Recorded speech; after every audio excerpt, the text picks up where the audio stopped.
If you've not watched one of my live streams before, basically, I'm going to talk about gardening, talk about exotic gardening, and answer any questions that come along in the chat as well. The length of this video will go anywhere between 15 minutes up to a maximum of an hour. And we'll also go through some photographs, talking about specifically in this week's live edition. We're going to talk about the year as it's been in terms of the gardening year, and also looking ahead to winter if it ever arrives. So my setup here at the moment, I'm in my kitchen, I've got a map behind me. I've not got any fancy lighting, I've got no microphone on whatsoever or anything like that, so it's pretty basic. And I can already see the lighting's not great on my face, but we're not going to be looking at my face too much. We are going to be looking at some nice pictures of my garden and potentially some other gardens as well. And I can see the chat in the corner, so I will answer some questions every so often. So let's start today's episode. So the gardening year has been amazing, I think, in terms of the weather. So we've had a long, hot growing season. Spring started pretty much early to on time, and we had a nice early growth, lots of nice heat as well in the spring, and that carried on and built throughout the summer, and we got record temperatures here in the UK, hitting 40 degrees in many places in the UK. I got something like 39.6 or something like that from memory with my weather station, which has been up and running for a good year now. So I've got some really good data from that, which I'll talk about in a future video when we talk about weather stations and why we look at the weather and what that helps with us talking about planning for winter and what plants we can get through winter based on our local weather history. But in this episode, like I said, we're going to talk about how the year's been, and I've got pretty much all my photographs on another screen here. Hopefully you can see on the screen in front of you as well. So this is pretty much most of my photographs from my camera this year of the garden. I've just put on the screen, and we'll go through them. We'll look at how growth went from early spring all the way through summer, and then we'll talk a bit about what we're expecting this winter. So this is my nice Jabea, which hopefully you can see there on a nice sunny day in April. So it came through winter completely unscathed. It was a very mild winter, 21 to 22. And then let's have a look. One of the first and only plants I bought this year was some nice aeoniums from the Harrogate Flower Show. And these are Mardi Gras, which I have propagated a bit. So I've got a few nice rosettes of these, and they're bulking up nicely. And they're currently in my greenhouse, and they are sort of ticking over at, well, the heater's not been on, so it's been down to about 2 or 3 degrees in there, but it's been nice and warm most days because it's in the greenhouse. And we'll talk about heating later on as well, and perhaps in another video if we run out of time in this episode, because this year I am drastically changing how I heat my greenhouse in terms of not spending too much money on the heating, which I've done in previous years, because as we know, the cost of heating has gone through the roof, cost of electricity, cost of gas, and it means I can't justify spending potentially this winter could be thousands of pounds heating my greenhouse for a few plants when most of them can get through on much lower temperatures. But that's another subject entirely. So in spring, these yellow things you see on the photograph here are the flowers of Trachycarpus fortunei that come out every spring. Look quite unusual when you first see them, and if you've never had them flower before, you might think it's something else happening to your plant. But these are the flowers of Trachycarpus fortunei, and many other Trachycarpus species have very similar flowers as well. Another springtime bit of interest we've got is a chocolate vine, which has these nice purple and white and cream coloured flowers with a beautiful scent that you get in spring. So we're talking April into May for these flowers, and then later in the year we get the very unusual exotic looking fruits. And then this is another flowering palm. This is my Trachycarpus nova, And underneath that you can see lots of triangle shaped leaves on the Persicaria there as well. So this comes into growth really early in the season. It doesn't like frost whatsoever, so any sort of late frost completely blacken this hardy plant and then it quickly reshoots. But this spring we didn't have any late frost from memory, and this sort of romped away all spring and all season long. Now to be cut back a few times to keep it looking nice and fresh. So this is just next to that. We've got a nice area spacer palm, again came through winter fine, and if you look behind that you've got the Chilean lantern tree with the very fleshy red flowers on this that sort of does a big flush in spring, and then sporadically throughout the rest of the year it will flower as well. So before we move on to the next few photographs, let's have a look at some of the questions we've had come through in the last hour or so since I started putting up the live stream. Hello everyone who's watching, by the way. Thank you for watching. Thank you to my returning viewers and obviously new viewers as well. If you're new to the channel, basically I do exotic gardening videos, how-to guides, and basically a blog or a vlog of how my garden's developed over the last 10-15 years. Been in my current garden for nearly 10 years now. I've done videos for the last sort of 10, 11, 12 years and documenting the changes through the garden, and also how to overwinter plants and lots of other sort of exotic gardening videos. And questions we've got so far, let's have a look.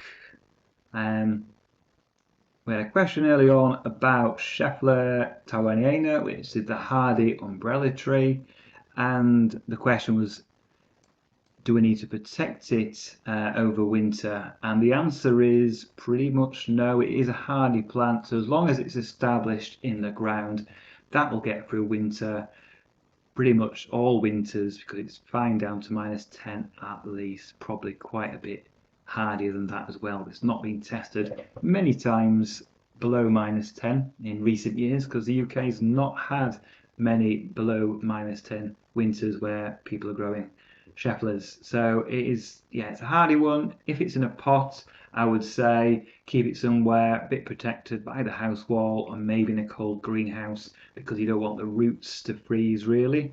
But they are more susceptible to being really cold and wet in winter, and you might get root rot. So try to have it somewhere where the soil's free draining. And if it's in a pot, do not let the pot get waterlogged. It can quickly kill the roots with rot if it's just sat there in water without good drainage. And let's see if there was any other questions early on. Great Northern Exotic Garden, hi, you've had a bit of sunshine today, which we did as well. It was nice and sunny till about 3 o'clock and it started chucking it down here. Other questions we've got. Gunner is still looking good for late November. Is this an issue to keep it awake this late? And the answer is no, it's totally fine. The plant doesn't really know about British winters. It doesn't remember from last year, doesn't have a brain like that. It just reacts to light levels and temperature, but mainly it's the temperature that it reacts to. So as soon as you get frost, then obviously the leaves will blacken. It will go into dormancy because the temperatures won't rise too much, and then it can be protected with its old leaves sort of pushed over the centre of the crown, over the plant, and that's a bit like a wigwam, bit of protection over the crown. But it can carry on, if we don't get frost and we carry on with the green leaves, it's still going to be photosynthesizing, so it's all fine, that's no problem at all. Probably won't grow any more new leaves yet because it is winter, or getting to be close to winter, and it's going to be getting colder. I think we've got a cold night coming up, first potential frost tonight and tomorrow night.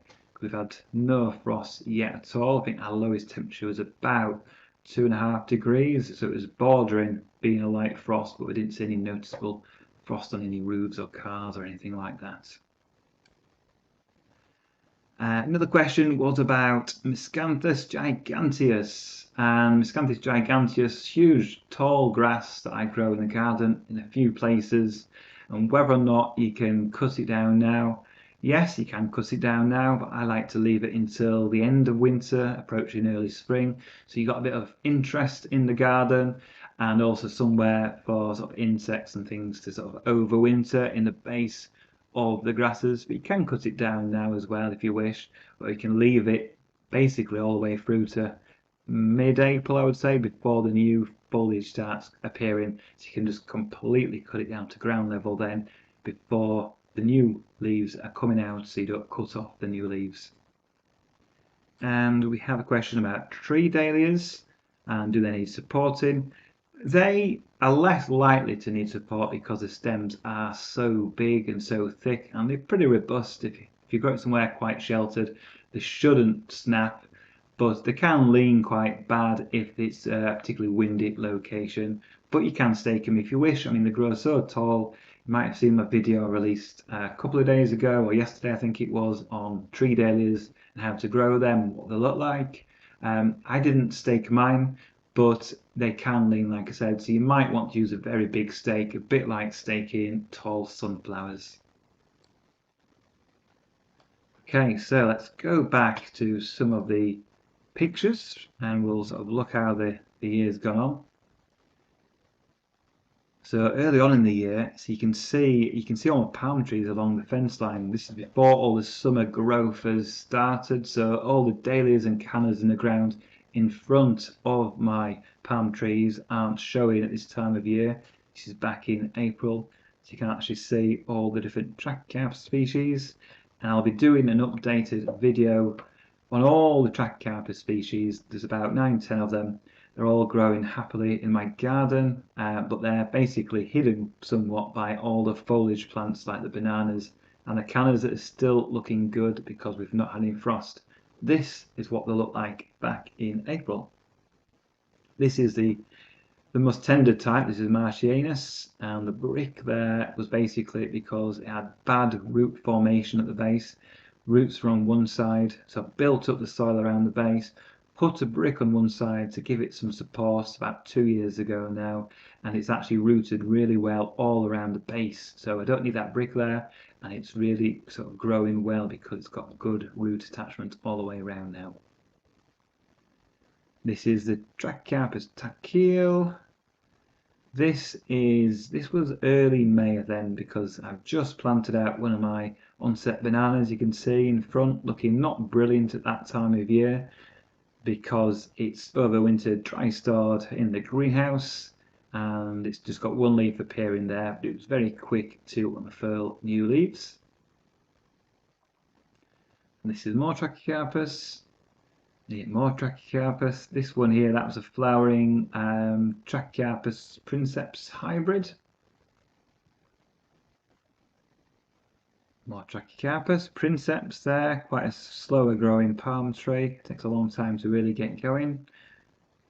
Gemini sectus, pretty much one of the rarest types you can get, an extremely small and slow growing Trachcarpus palm. That's Latisectus. You can see a bit of frost burn on the left hand side there because we did get -4 actually last November. So last November 2021 we had a decent amount of snowfall at the end of the month. I think it was like 29th of November last year.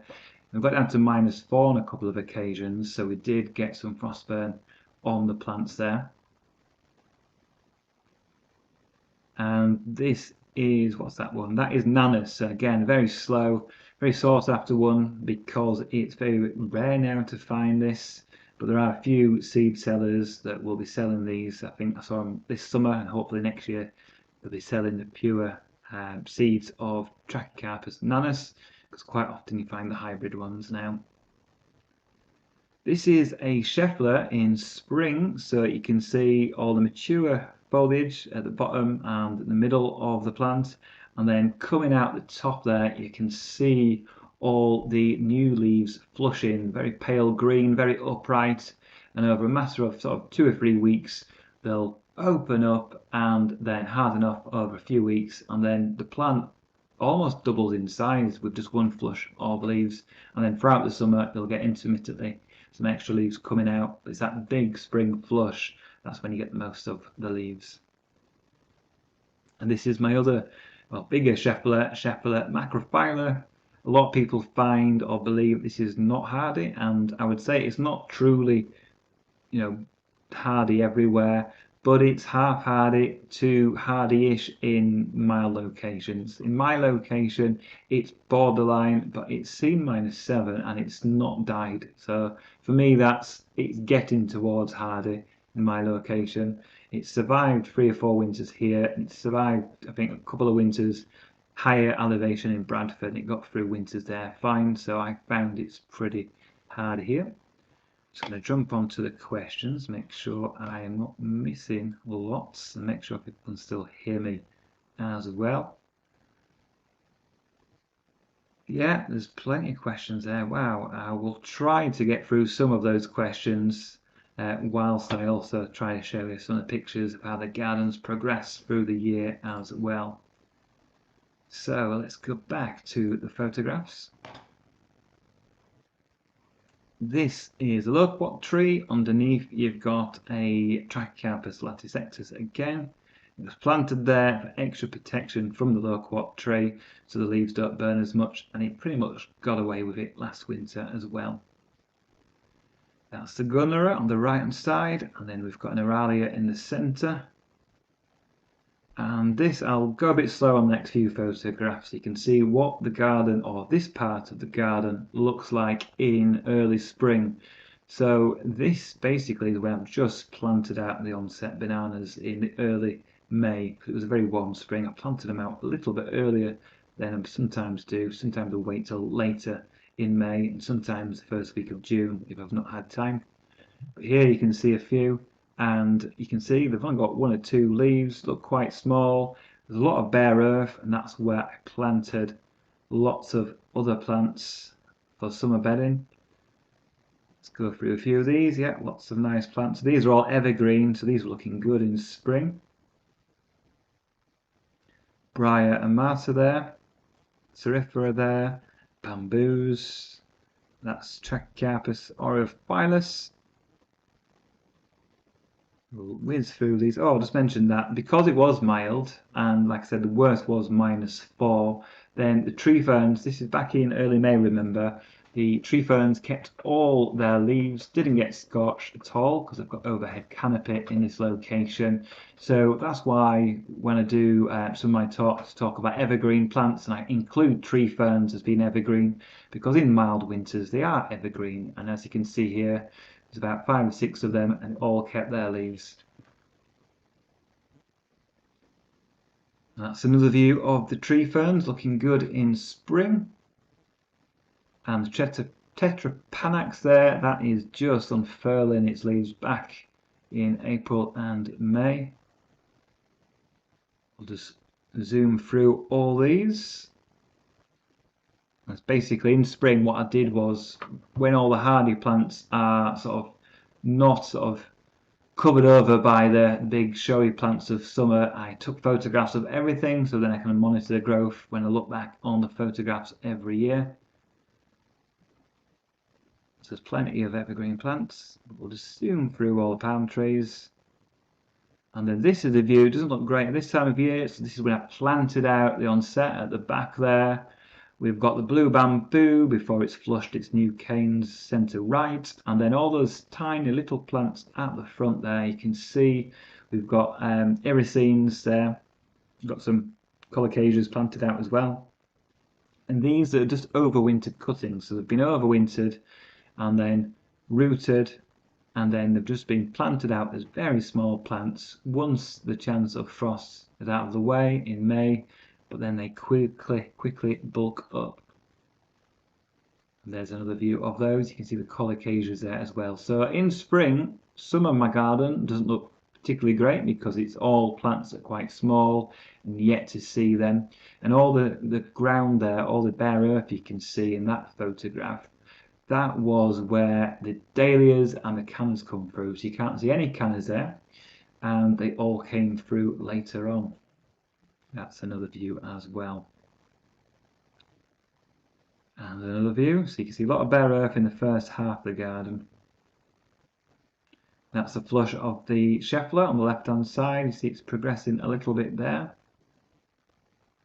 And then further down the garden, again, where the geometric shapes are in my garden, You've got a lot of bare earth, a bit of weeding to be done at that time of year. The dark purple red leaf plant there is Persicaria red dragon, which, like the other Persicaria, does come out early and get nice foliage nice early in the season.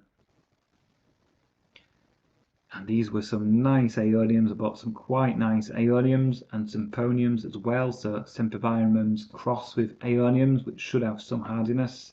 So some nice ones there that have been growing on this season, and they're just potted up and not really developed much more than what you can see in the photograph here. There is a view looking back in May from the bridge, so you can see the gunners and the jungle hut there. And I'll just go back to the questions now, and we'll answer a few of the questions that come through. So I'll just go back up. Can't do every question, I'll just pick out a few on here. So let's see what we've got. Let's have a look.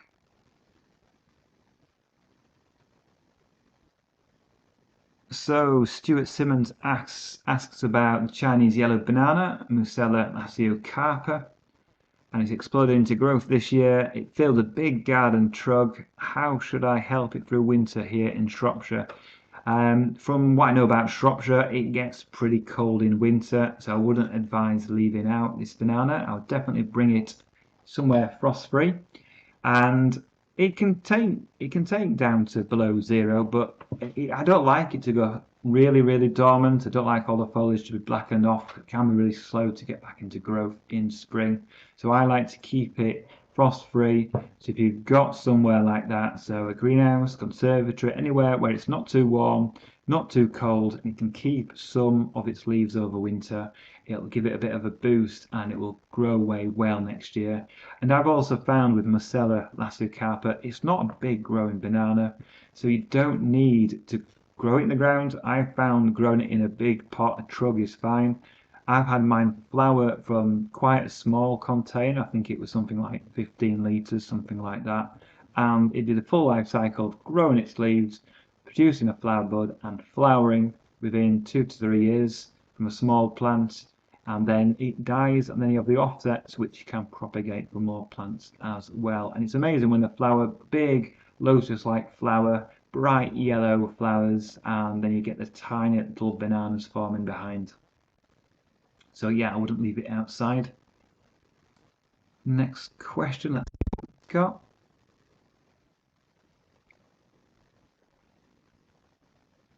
Question about spring bulbs. I have not planted any more spring bulbs, but I know my children have been out in the garden planting lots of bulbs. I don't know where they've planted them. I don't know what they've planted, but I'm sure they'll come up in spring, and I'll have a few surprises about where they come up. But what I like to do under gunneras, so as in the photograph there, gunneras do all their growth very quickly in spring, and it's all over really by this time of the year normally. And then you've got the 6 months in between, or 4 or 5 months between December to April and May, where the ground is pretty bare. So if you plant bulbs, I've planted some arums, and I've also planted some daffodils, some tete-a-tete daffodils.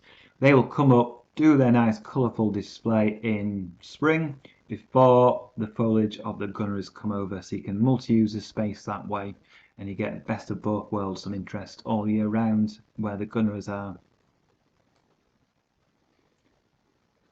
Question about my Tempest weather station. Have I been pleased with it? I will do a video properly looking back, because I've got over a year's data of my Tempest weather station, and it's been pretty good. I would say it's really hard to get. I had to ship it from America, and you can buy it in the UK now, but it seems to be extremely expensive. So whether it justifies the cost remains to be seen. It's a very good weather station, but unless you can get it for the price it should be rather than the inflated prices it seems to be over in the UK, remains to be seen. But yeah, it's a very good weather station. Question from Michael about the hardiness of Pseudopanax gecko, gold, and crassifolia and ferox. I've not grown gecko gold, so others can comment on that. But in terms of ferox, it's -5, -6, no issues at all. Mine I've seen -7 without any dieback. And same with Crassifolius, that is at least -10 hardiness. Again, mine's seen -7 again, and it's been totally fine. A couple more questions before we move on. Tree fern crown, do protect with fleece or straw? You can do either. I prefer straw because the straw remains moist, so it keeps moisture in the crown, which is good to some extent. You don't want it obviously really soggy for months at end, but you don't want it to be just fleece and then never watering it over winter. People think they're completely dormant over winter. As you can see, in milder winters they're evergreen and they do still need water. They will get it from the roots, but if you keep the top of the crown, not bone dry, so moist over winter, so watering it every so often, it's important. Then you get a good flush of leaves the following season. With fleece, you might forget about it for months. It might be really dry. If it's really windy and it have a dry winter, then it might dry out quite a lot. It won't kill the tree fern, but you might not get a massive flush of leaves the following season. So I like to use straw just to keep that bit of moisture. Maybe if it's been super wet winter, I might replace the straw a couple of times if it starts breaking down too much. And let's have a look. One more question before we move on.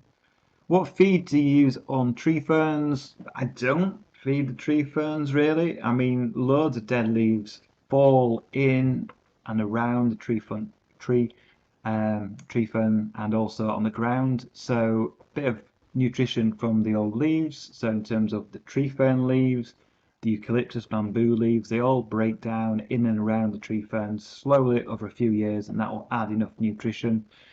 If I'm watering other plants in the area and I've got a bit of seaweed extract left in the watering can, I might do a little bit of sprinkling over the leaves in spring as well, but it's not something I make a point of doing. Right, back to the photographs.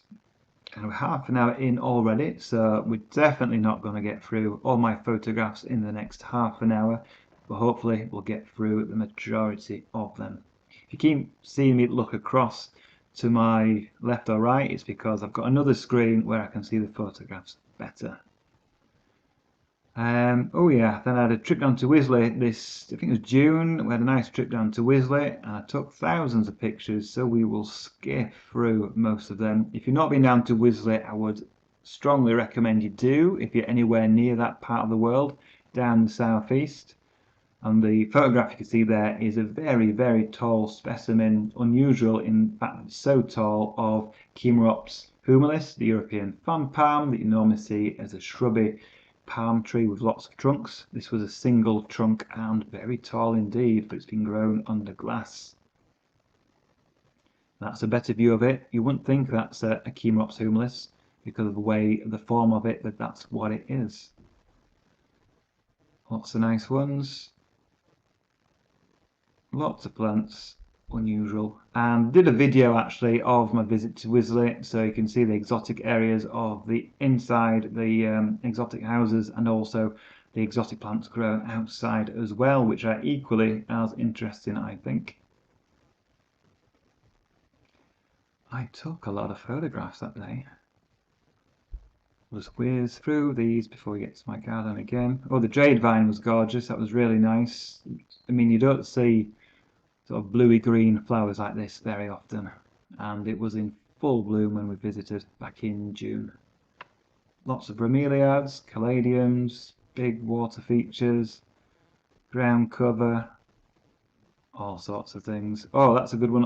In the background there you've got begonia luxurians, which you can grow, and I grow quite a few of them.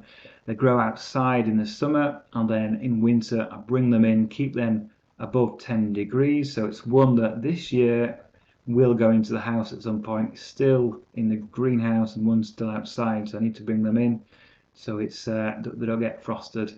They can get frosted and can regrow from the ground, but they're not 100% reliably to do so if it's particularly cold winters. So it's good to keep them in the green. Can be fussy, so put them somewhere where it's not too dry, so somewhere humid, like a greenhouse with heat, or a bathroom's really good because it sort of it's a bit shadier.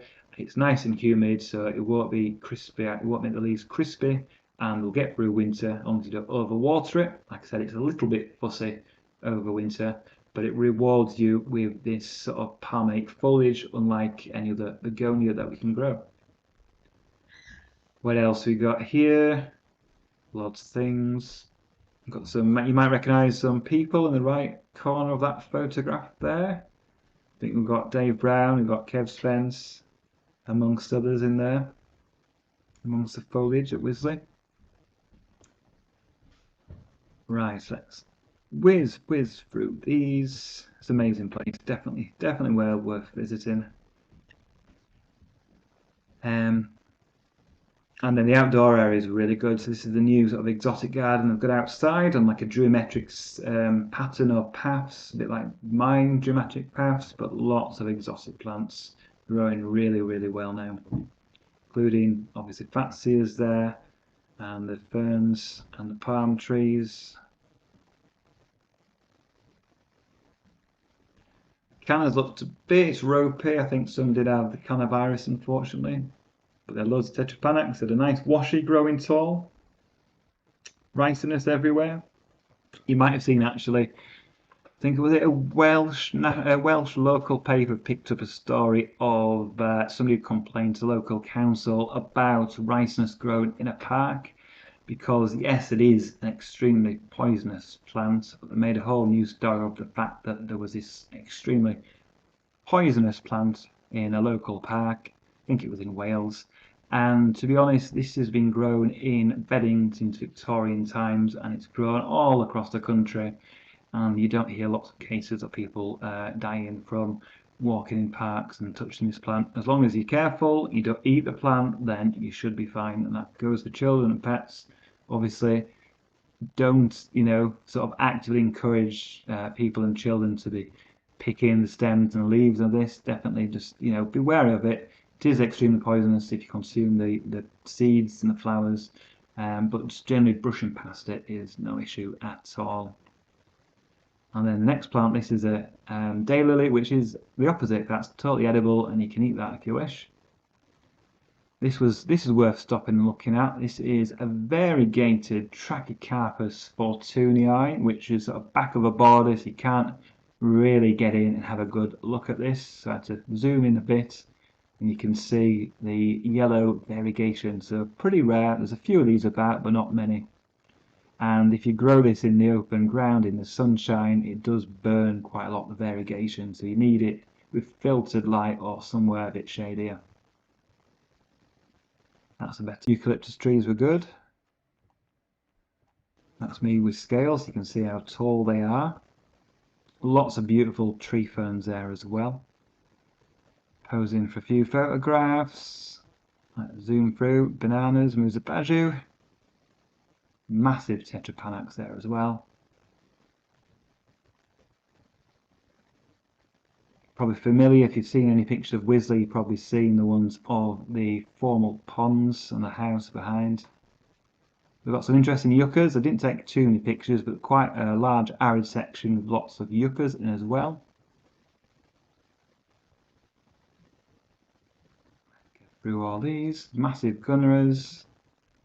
Took this photograph of this label, so I haven't got a picture of the plant, so it must have caught my eye for some reason, so I need to Google this plant and see why I took a picture of its label. It must have had some interesting flowers or foliage. That's a cone on a side card. Hibiscus. Wow, I took a lot of photographs that day. Let's get through these and back to my garden. You can see I've really planned this episode really well. There we go. Must be at the end now. Must have photographed everything at Wisley. Let's get to the garden.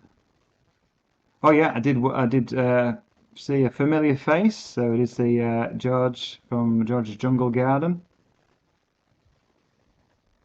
Back to my garden. So it's sunshine, it's height of summer. So this was June, July, and I did an updated trip around the garden, taking lots of photographs. But before we go back onto these photographs, let's see if we've got any more questions to answer. Let's have a look. What do you do with the Amesia over winter? So the Amesia is a plant which is herbaceous. It dives back to the ground, it gets frosted back to the ground in the UK, and comes back every spring, and it grows a good 2 meters. This year it grew, I think, like over 3 meters tall. It had a really good season.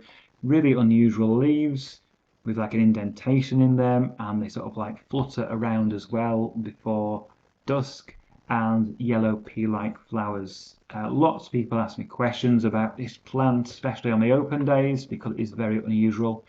The good thing about it is it's not proper hardy everywhere, but it's survived every winter I've had it, and I've had it through the really bad winter of 2010 at my old house, and it got through that winter just. So -10 is probably around the limit for this. But all you need to do is cut back all the stems, all the foliage once it's been frosted in, autumn into winter. Mound a bit of earth if you wish, or a bit of straw over the crown, and then it comes back in spring. And you probably get away with doing no mulching on it whatsoever, and it'll just come back in spring. It starts off pretty slow in April and May, and then as soon as you get consistent warm days and nights, it shoots up and it makes a nice mound by June, and then it's at full height by July. Really interesting plant, and there's probably some photographs of it coming up in a second. I got a question about Musella lasicarpa again, so it's a nice poplar plant this. Should have treated it like Musa baju for overwintering, cut off the leaves and fleece up. Like I mentioned earlier, if you've got it in a pot, bring it somewhere frost-free. If you planted it, hopefully you live in an area where it's not too cold. And yes, I would protect it by giving it a cover. So maybe you want to keep it dry really as well. So have some sort of cover over the top. You can put fleece around it. Probably lots of fleece might be the way to go rather than straw, because I'm trying to keep the leaves on for that boost in spring. The leaves are much hardier than Musa baju leaves. They're thicker and they can take a bit more frost. But ideally, don't lose the leaves, and ideally don't let it see below -5 at all.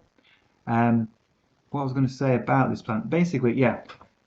Any questions about any plants for overwintering? Think about this. Is the plant you're overwintering, does it have woody stems or does it have fleshy stems? Because that's really the main defining point between whether or not you can overwinter it outside. So if it's got woody stems and it's got wood basically, and it's a shrub or a tree, chances are you'll be able to overwinter it outdoors as long as it's not a super tender palm tree or something like that. Whereas if it's got fleshy stems, so we're talking colocasias, we're talking bananas, things like that, they're more likely to need protection. And anything fleshy, like I said, Musa baju, like that, will completely die to ground level if it's a very cold winter. If it's a mild winter, the stems are thick enough to get through and it'll lose its leaves, but it will, might get killed off at surface level, so the stem might go to mush if it's really cold winter, and then it will just come back from the ground.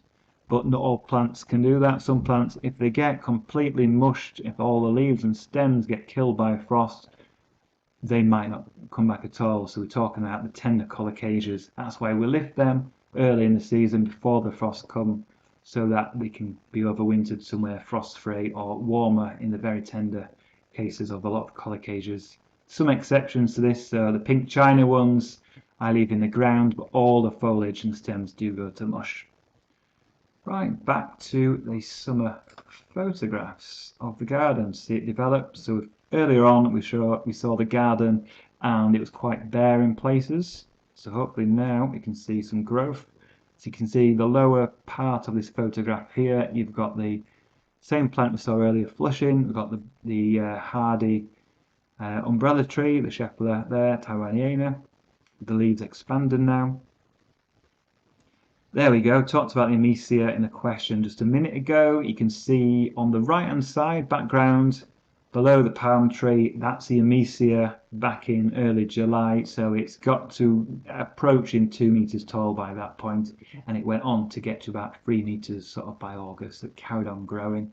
Left hand side, you've got the hardy ginger.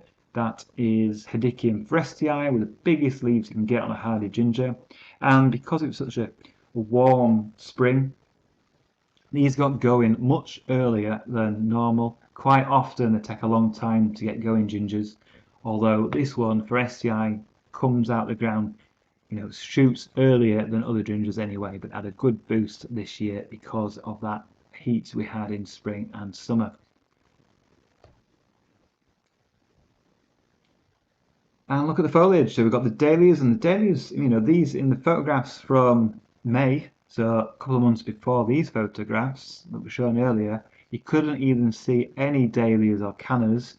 2 months later, not only can you see the dahlias growing, but they're actively flowering already by July. So within 2 months, they've come out of the ground, done all the leaves, budded up and started flowering, and they flowered all the way from the end of June, the last few days of June, and they're still flowering now at the end, or approaching the end of November. So absolutely, must have plants if you want colour in a tropical garden and you want colour for months and months at a time. I cannot recommend dahlias enough. They are fantastic, easy plants. Overwinter them in the ground. You can dig them up, you can take cuttings, you can grow them from seed and get lots of variation in colour and form. Fantastic, fantastic plants. And that's another good view of the forestii there. And you've got the Musa on the left hand side. That's not Baju, that's Sycamensis, which for the last 3 years, I think this is 3 or 4 years old, this plant, from a very small plant from seed. I have dug it up every autumn and brought it into the greenhouse. This year I am going to risk it and leave it outside and see how it gets on, because some are hardier than others. It's quite variable in hardiness, so I might treat it a bit more like Bazu. But so far we've had no frost, so there's been no hurry to dig it up or protect it yet. That's another view of it. Really nice sort of wine coloured leaves on the underside. And to fill loads of gaps, loads of nasturtiums, very cheap. Grow them from seed, and you can sprinkle the seeds everywhere, get loads of interesting leaves, and then you get the flowers, which are edible as well. And yes, you might get caterpillar attacks, which will kill off a lot of the leaves, but then once the caterpillars have gone and pupated and turned into butterflies, the plants have a bit of time to generate more leaves and look good again. And here we can see no bare earth at all. We've gone completely into full growth now, so you've got all sorts in there. Plectranthus, got green ricinus in the centre, Tophonias, got bananas, you've got cannas, you've got echinaceas there, you've got all sorts going on. And that grew literally in 2 months from bare earth into that. I think the only thing planted, well, there's a few things planted out there, but a lot of that, like the cannas, have come through winter and just grown in position. There we are again, another view. This is a good sort of image showing the Scheffler macrophylla on the right hand side there. You can see the sort of golden bronzy flush of new leaves, and that's generated another sort of good ½ a meter of height when the leaves are at their highest before they lower down again when they're mature. So it just shows how quickly these plants can grow. And it's still got all its lower leaves as well, so it didn't drop them because it wasn't a cold winter, so that was still looking good. And then the onset Heniba on the left hand side. That's a pond with the Gunnera tinctorias around it, so that's not Manicarta, that's Tinctoria, which you often find Manicarta at. Well, you see Gunneras labelled in garden centres as Manicarta, when in real life they're actually Tinctoria, which you can give them as much feed and water and heat as you like, they'll never get as large as Manicarta. And that is another view of the Jabea, which I've sort of tied up the area around it, and that's a view from the archway. Right, we'll go back to the questions before we finish off the tour of the garden. see what we've got.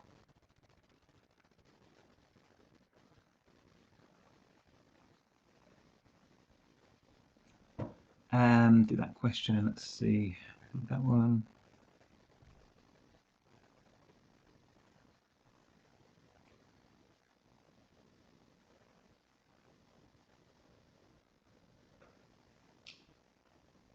Do you use rhizome barrier for my bamboos or Phyllostacis vivax? I don't use a rhizome barrier, and probably should do. So for those who don't know what I'm talking about, most bamboos that we buy in the UK will run. They are runners, especially all the Phyllostacis ones. Some are quite well behaved for a number of years, but then they have the potential to run across the garden or to next doors as well. So a lot of people use a barrier, which is like a really thick material, but it's flexible, that you can dig a trench around the bamboo. You can put this down, this barrier, sort of about 50-60 centimeters deep of barrier, and have about 5-10 centimeters above soil level to stop the rhizomes getting through and running wherever they like across the garden, which they can do. So where I've got mine is in the front garden, and I've got the road on one side, a wall, and I've got a driveway. And this spring I extended my driveway, so I had to get rid of half the clump of Phyllostacis, and I had to dig it up, which is not the easiest job in the world. So I cut all the canes off to ground level, but then you've got the big, thick rhizomes and the roots to dig up, and they're not easy to dig up at all. So I use my root slayer spade, which has got like serrated edges on it, a bit like a saw as well as a spade, to get through there. It was a lot of hard work. It's not something I want to do all the time, but I had to get rid of half of it so that I could extend the driveway a bit. But there's still a big clump in the front garden, which you'll see if you ever come to my open days. So there's a question about open days. I'll be opening the garden next year in 2023 for the National Garden Scheme. So that's a collection of, it raises funds for caring charities, and the National Garden Scheme got all the money for the ticket sales. And next year, 2023, there will be a Saturday and a Sunday in the middle of August. And there'll also be a Friday night as well, where you can visit the garden on an evening in summer, so it's a bit different from going in the daytime. And also, because it gets really, really busy, my garden has lots of narrow paths, we've decided that for next year there'll be timed slots. So you don't have to leave at the end of the time, but you have to come within an hour slot time. So you'll be able to book them on the National Garden Scheme website, probably around Christmas time. I think the tickets go live, and I can't remember, it's about 20-30 tickets per hour slot on each of the days and the evening. And it just means it gets more chance for me to talk to more people, and everybody's not rushing about getting really, claustrophobic on the paths. So it should be a nicer experience for everybody who comes to the garden. There will be plant sales, and I think we're doing tea and cake and things like that this year or next year, which will be really nice as well. Just do one more question before we finish the tour, the summer tour of the garden. Let's have a look. Do you grow your onset from seed? Generally not. I have grown onset from seed, but you can't get Morellii, the red one, from seed, and you can't get Heniba from seed. So if you want to propagate them, which I've done a few times, you need to do it by division and forced division. So I've done videos of that. If you look up on my channel and just type Heniba, you will see various Heniba videos, which is Hiniba, and there's a few videos, including like a time-lapse one showing how I propagated that, and that works equally well for any type of onset banana. So you can get one plant, you can divide it, and you can end up with 100 new plants. So better and easier than growing from seed in a way. But I have grown other onset from seed as well. But it's more tricky because you've got to have good heat to get them to germinate, and you need fresh seed for really good germination rates. Right, so we'll go over an hour, so let's see what time we're on. Got 10 minutes left, so let's see if we can get through these photographs and see if we've any time for more questions. So again, back to the photographs. This is back in July, and you can see the colocasia pink chinas are filling all the space in front of the Persicaria red dragon now. So they came through and fill the space, and they look quite small there, and they got much bigger and bigger into August and September and October this year. So this is another area. Everything I think you see in that photograph, everything in that photograph was from the ground the year before. So I've added nothing there. So this is a very low maintenance exotic bed. So we've got things like the pink china colocasias, we've got the hardy gingers at the back, we've got a palm tree hiding in the corner, we've got the Spanish reed at the top left corner there, that's a Rundodonax. We've got amaranthus, small seedlings in the middle and in the foreground as well, which basically self-seed every year. So they are tender, as in the foliage will die in frost, but basically they will just germinate when the soil is warm enough in spring and then just grow away. The dahlias are left in the ground all winter. The begonias, which I don't think you can see there, but there are begonias, they stay out all winter as well. And the tigridia on the right hand side, that sort of pinky flower you can just about see, those are from little small corms and bulbs, and they come back year after year because the soil's pretty well drained. So that is a low maintenance, fuss-free, hardy exotic bed. Photograph there of a Yucca rostrata in the centre, and that is flowering there, you can see. And then in the foreground, bottom left corner, you've got the Yucca linearis or linifolia, which is a nice spherical shape of blue thin leaves there. The flower spike of the rostrata in the centre, that has finished obviously flowering now. I've not cut off that flower spike. I will leave that till spring. Then I'll cut off the flower spike right at the base. I'm not doing it now because I don't want rot to set in, because when you cut that off there'll be a big hole where the flower stem was. And what will probably happen next year is the plant will sulk a bit and form maybe 2 or 3 heads of rosettes of leaves, and it will sort of branch out in years to come. But it'll take a couple of years before we get new sort of heads of leaves on there. My arid bed there, so that is my hardy agaves. So we've got agave montana, got a couple of montanas there actually, on the left and at the front. And the right hand side is quite a nice form of agave americana, which is not super hardy at all, so a rain shelter goes over that. I've not yet put my rain shelter over it for this season, but I will do over the next few weekends before it gets too cold. And these are grown in pure grit, so the drainage is excellent, but the water have been appreciating the amount of rain we've had over the last few weeks. It's been extremely wet. This was my new arid, well, not arid bed, but my new no water bed, shall I call it, for this year. So it's in its infancy. So we have got some nice aeoniums there. We've got, I think that's velour, the dark-leaved one, at the left and the bottom right.